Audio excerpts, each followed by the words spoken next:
नमस्कार दोस्तों, आज हम लोग शहरी स्थानीय सरकार अर्बन लोकल गवर्नमेंट के बारे में डिस्कशन करेंगे। आप सभी का मेरे YouTube channel career and motivation में स्वागत है। आप लोग मेरे इस वीडियो, मेरे चैनल को ज़रूरतमंद अभ्यर्थियों तक अवश्य पहुंचाएं। यह निःशुल्क प्लेटफॉर्म है और इससे जुड़ा हुआ जो मेरा टेलीग्राम चैनल है उसमें भी आपको संक्षेप में नोट्स मिलेंगे, ऑब्जेक्टिव टाइप क्वेश्चन मिलेंगे, उनको भी सॉल्व करिए। वर्तमान में विभिन्न परीक्षाओं के आवेदन पत्र निकाले जा चुके हैं।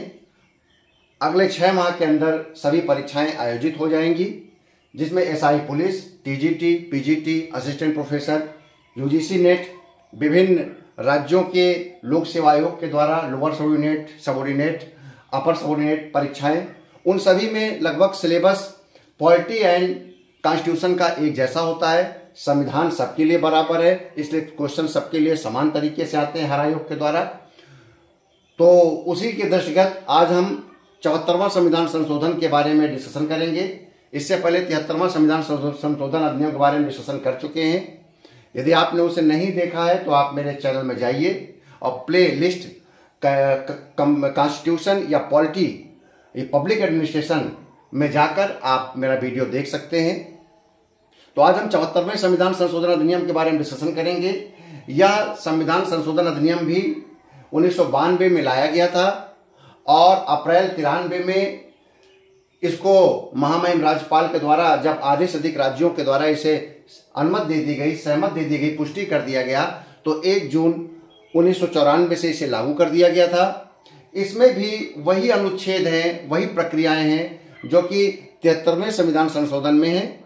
यदि आप उसे अच्छे से पढ़ लेंगे 73वें संविधान संशोधन में, तो जो कि ग्राम पंचायतों के बारे में है, वहां पर भी 3 चरण में 3 स्तर के पंचायतों का उल्लेख किया गया था और यहां पर भी नगर पालिकाओं में भी 3 स्तर की नगर पालिकाएं बताई गई हैं हमारे संविधान में, यानी कि आर्टिकल 243 क्यू में।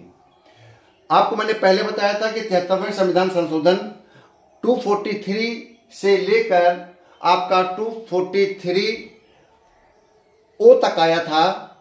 अब ये ओ के बाद 243 पी से 243 जेड जी तक नगर पालिकाओं का उल्लेख है। आपके ऑब्जेक्टिव टाइप क्वेश्चन में पूछ देगा कि 74वें संविधान संशोधन अधिनियम 1992 में कहां से कहां तक अनुच्छेद उल्लेख है। तो ध्यान रखिए 243 कॉमन है, पी से लेकर जेड जी तक। और आपका ग्राम पंचायतों में आपका 243 से लेकर 243 ओ तक है। ग्राम पंचायतों के लिए 11वीं अनुसूची जोड़ी गई थी और शहरी स्थानीय म्यूनिसिपैलिटीज के लिए आपका 12वीं अनुसूची जोड़ी गई है।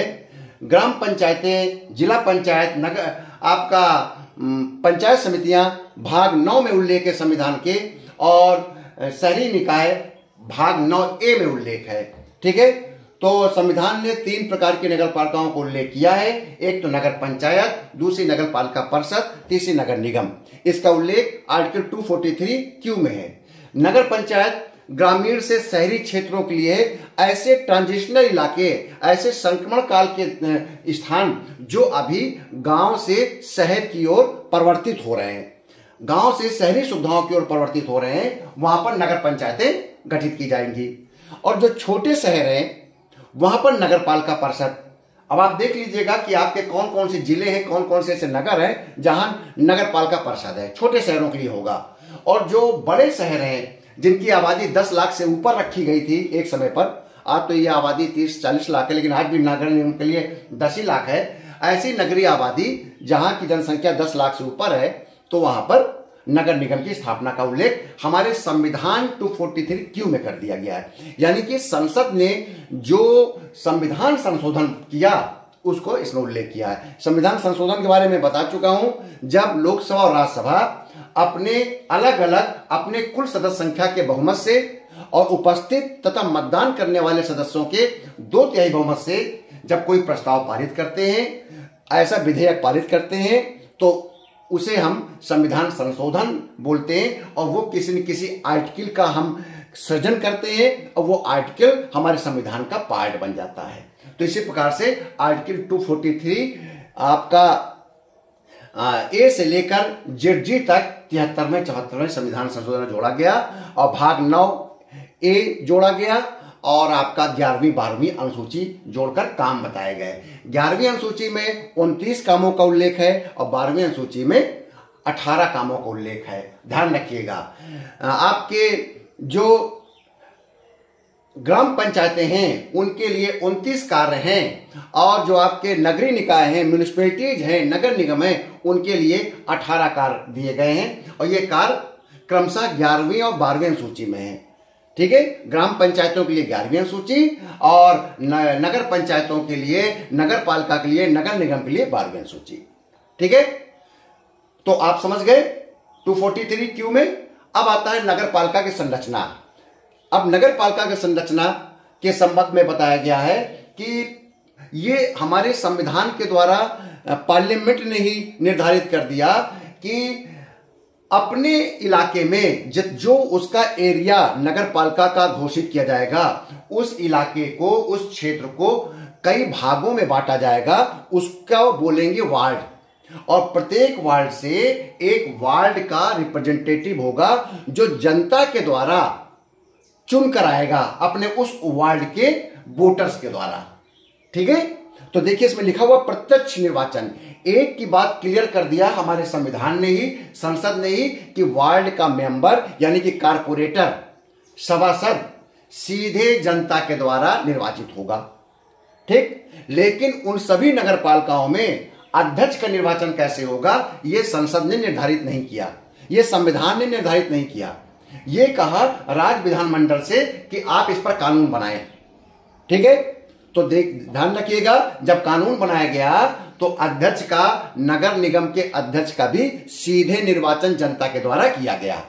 ठीक है, जब विधानमंडल ने कानून बनाया तो यह कानून बनाया कि निर्वाचन प्रत्यक्ष होगा। अगर पेपर में टेक्निकल तरीके से पूछ दिया गया कि भारत के संविधान में या 74वें संविधान संशोधन के द्वारा नगर पालिका और नगर महापालिका, नगर निगम के महापौर या अध्यक्ष के निर्वाचन की व्यवस्था सीधे जनता द्वारा की गई है। हां, नहीं, अंशतः सत्य, पूर्णतः गलत। तो ध्यान रखिए, पूर्णतः गलत है। सीधे निर्वाचन नहीं किया है संविधान में, विधानमंडल को यह अधिकार सौंपा गया है। क्योंकि आपके दिमाग में तुरंत आएगा कि भाई हमारे यहां तो महापौर का हमने वोट डाल के आए थे, तो इसका मतलब सीधे प्रत्यक्ष चुनाव हमारे 74वें संविधान संशोधन में लिखा हुआ है, तो आप तुरंत टिक कराएंगे कि प्रत्यक्ष निर्वाचन किया जाता है संविधान संशोधन के द्वारा, यानी कि 74वें संविधान संशोधन में उल्लेख किया गया है। लेकिन 74वें संविधान संशोधन में कहा गया है यह अधिकार विधानमंडल को है। अगर आ जाए कि उत्तर प्रदेश विधानमंडल ने नगर निगम के अध्यक्ष के निर्वाचन की यह व्यवस्था किया है, जनता द्वारा अप्रत्यक्ष रूप से निर्वाचन, जनता द्वारा प्रत्यक्ष रूप से निर्वाचन और सभासदों के द्वारा निर्वाचन, विधायक, एमपी एवं सभासदों के द्वारा निर्वाचन, तब आप लिखेंगे जनता द्वारा प्रत्यक्ष निर्वाचन। अगर आ जाएगा कि विधानमंडल ने क्या व्यवस्था किया है, अगर आ जाएगा 74वें संविधान संशोधन में क्या व्यवस्था है, तो ध्यान रखिए 74वें संविधान संशोधन में व्यवस्था यह है कि अध्यक्ष के निर्वाचन के लिए राज्य का विधानमंडल अपने अपने राज्य के विधानमंडल स्वयं कानून बनाए। ठीक है, अब आता है अगला, स्थानों का आरक्षण। जैसे पहले मैंने आपका उस पर लागू था, आपका ग्राम पंचायतों पर लागू था, स्थानीय प्रशासन पर लागू था, 73वें संविधान संशोधन पर लागू था, सेम वही यहां पर भी लागू होगा। स्थानों के आरक्षण के बारे में एससी एसटी को उनकी जनसंख्या, उनके प्रतिनिधित्व के आधार पर आरक्षण दिया जाएगा। 1/3 महिलाओं को आरक्षण दिया जाएगा। 3 आरक्षण के बारे में स्पष्ट कर दिया है हमारे 74वें संविधान संशोधन ने, पार्लियामेंट के एक्ट ने। ठीक, और यह कहा है कि विभिन्न नगर पालिकाओं के अध्यक्ष पद हेतु एससी एसटी और महिला के आरक्षण के लिए विधानमंडल कानून बनाएगा। यह अनिवार्यता नहीं किया कि नगर पालिका के अध्यक्ष के लिए आपको आरक्षण देना अनिवार्य है, बल्कि यह कहा कि अपने राज्य के दृष्टिगत स्वयं विधानमंडल कानून बना लेंगी। ठीक है, यह आरक्षण विधानमंडल दिया और हमारे विधानमंडल ने तीनों के लिए आरक्षण की व्यवस्था की। SC ST महिला आरक्षण पूरी व्यवस्था है अध्यक्ष पद के लिए। अगला आता है नगर पालिका की अवधि, 243U में उल्लेख है। तो ध्यान रहे, प्रथम अधिवेशन के दिनांक से जब कोई भी नगर पालिका गठित हो जाती है, नोटिफाइड हो जाती है, राज्यपाल महोदय, राज्य निर्वाचन आयोग राज्यपाल महोदय को सूची उपलब्ध करा देते हैं और नोटिफाइड कर देते हैं कि आज से गठित हो गई है। तो जब पहला अधिवेशन बुलाया जाता है नगर पालिका नगर निगम का, तो पहले अधिवेशन की डेट से 5 वर्ष का कार्यकाल होता है नगर पालिकाओं का। चुनाव के समाप्त होने से नहीं होगा, चुनाव की घोषणा होने से नहीं होगा और रिजल्ट निकलने से नहीं होगा, बल्कि 5 साल की गणना कहां से होगा, जब पहला अधिवेशन शुरुआत होगा। तो ऐसे टेक्निकल क्वेश्चन पूछ देगा तो आपको याद रखना पड़ेगा प्रथम अधिवेशन के दिनांक से 5 वर्ष। अगर इसी 5 साल के पहले किसी कारण से नगर पालिका, महानगर पालिका जिसे नगर निगम कहते हैं, नगर पंचायत भंग हो जाती है, तो शेष अवधि के लिए 6 माह के अंदर फिर से चुनाव होगा। ध्यान रहे, शेष अवधि के लिए होगा, ठीक है। शेष अवधि के लिए आपका किया जाएगा चुनाव और ये उतनी अवधि तक रहेगा जो 5 साल के पूरा कर रहा होगा।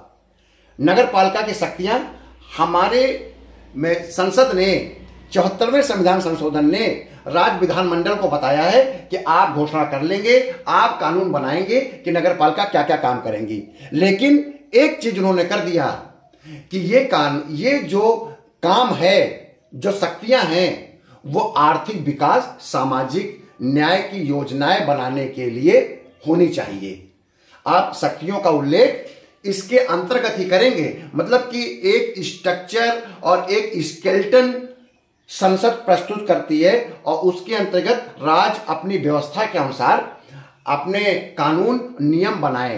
तो उन्होंने कहा कि ये जो शक्तियां हैं जो हम आपको दे रहे हैं कि आपको शक्तियां निर्धारित करना है, तो ये शक्तियां आर्थिक विकास, सामाजिक न्याय के लिए योजना बनाने के दृष्टिगत होनी चाहिए। इनको ऐसा ही शक्तियां दीजिए। और उन्होंने कहा कि 12वीं अनुसूची में जो 18 विषय हैं उनको लागू कराने की शक्तियां होनी चाहिए। इनको ये मोटा मोटा उन्होंने एक रेखांकन कर दिया और कहा इसके अंतर्गत आप इनको शक्तियां दे दीजिए। अगला है 243X, आपको नगर पालिकाओं को कर लगाने की शक्ति देता है। इसलिए आप देखिए, नगर निगम गृह कर, जल कर, सीवेज कर, विभिन्न प्रकार के कर लगाने की ताकत उनके पास है। विधानमंडल से पूछने की जरूरत नहीं है। वित्त आयोग का गठन इनके लिए भी कहा गया 243I के द्वारा। ये आई देखिए, इसलिए हमने यहां पर लिखा क्योंकि वित्त आयोग हमने ग्राम पंचायत से 73वें संविधान संशोधन से उठाया है 243I। अगर पेपर में कभी आ जाए कि 74वें संविधान संशोधन में क्या वित्त आयोग का उल्लेख है, तो ध्यान रहे वो 73वें में उल्लेख है 243I में। उसी में नगर एवं पंचायत दोनों के लिए वित्त आयोग के गठन का उल्लेख किया गया है। पहले मैं बता चुका हूं, वित्त आयोग राजस्व, फीस, शुल्क और राज्यों से म्युनिसिपैलिटीज और पंचायतों को जो कर का बंटवारा होगा, सहायता अनुदान होगा, इसके बारे में राय देगा और उनकी सिफारिश के आधार पर जो आपका विधानमंडल होता है, सरकार होती है, वो बजट द्वारा इनको धनराशि उपलब्ध कराती है। लेखा परीक्षा के बारे में हमारे संविधान संशोधन में 74 तो लिखा गया है, लेकिन यह कह दिया गया है विधानमंडल कानून के द्वारा निर्धारित करेगी। तो लेखा परीक्षा देखिए आपका लोकल फंड ऑडिट के द्वारा किया जाता है। यह काम लोकल फंड ऑडिट को दिया गया है, ठीक है, स्थानीय निधि लेखा को। अगला है नगर पालिकाओं का निर्वाचन। नगर पालिकाओं का निर्वाचन ग्राम पंचायतों की तरह राज्य निर्वाचन आयोग करेगा। 243K में इसका उल्लेख है। पहले मैं बता चुका हूं, राज्य निर्वाचन आयोग के अंतर्गत मुख्य निर्वाचन आयुक्त की नियुक्ति राज्यपाल करेंगे और ये 5 वर्ष के लिए होगी। इसके साथ साथ इनको हटाने का तरीका वही होगा जैसे कि हाई कोर्ट के जज को हटाया जाता है, यानी महाभियोग के द्वारा ही हटाए जा सकते हैं। राज्यपाल नियुक्त तो कर सकते हैं, हटा नहीं सकते, ठीक है। जिला योजना समिति बहुत इंपॉर्टेंट पॉइंट है ये आर्टिकल ZD, ये हमेशा पूछा जाता है कि आर्टिकल ZD किससे संबंधित है। आप इसको ध्यान रखिएगा, नोट्स में लिख लीजिएगा। जिला योजना समिति का उद्देश्य ये आपके पूरे जिले की योजना बनाना होता है और ये जब जिले की योजना बनेगी तो इसमें उस जिले के पंचायत के भी सदस्य होंगे, जिला पंचायत के सदस्य होंगे और नगर पालिका के भी अध्यक्ष और सदस्य शामिल किए जाएंगे। इन्होंने ये कहा कि राज्य विधानमंडल जिला योजना समिति की स्थापना करेगी। किसको काम सौंप दिया? राज्य विधानमंडल को। लेकिन यह लिख दिया कि जितने भी सदस्य संख्या होंगे इस कमेटी में, जिला योजना में, उसमें से 4/5 भाग जिला पंचायत और नगर निगम, नगर पालिका, नगर पंचायत से होंगे, उनकी जनसंख्या के अनुपात में होंगे। यानी कि अगर 100 सदस्य हैं डिस्ट्रिक्ट प्लानिंग कमेटी में, तो उसमें से 80 सदस्य आपका नगर निगम और जिला पंचायत से लिए जाएंगे। ये संविधान में लिख दिया, ये संसद ने लिख दिया और कहा कि आप ये बैठकें कैसी होंगी, कमेटी क्या क्या काम करेगा, ये आप विधानमंडल निर्णय ले लेगा। ठीक है, और इसका काम बता दिया, इसका काम है जिले के लिए योजना बनाना। अगला बहुत इंपॉर्टेंट है 243 ZE, ये मेट्रोपॉलिटन योजना समिति है। इसके लिए कहा गया कि जो शहर या जो जिले 10 लाख से ऊपर की आबादी के या बड़ी आबादी के 40-50 लाख के हैं, वहां पर विधानमंडल कानून बनाकर एक मेट्रोपॉलिटन योजना समिति बना लेगी।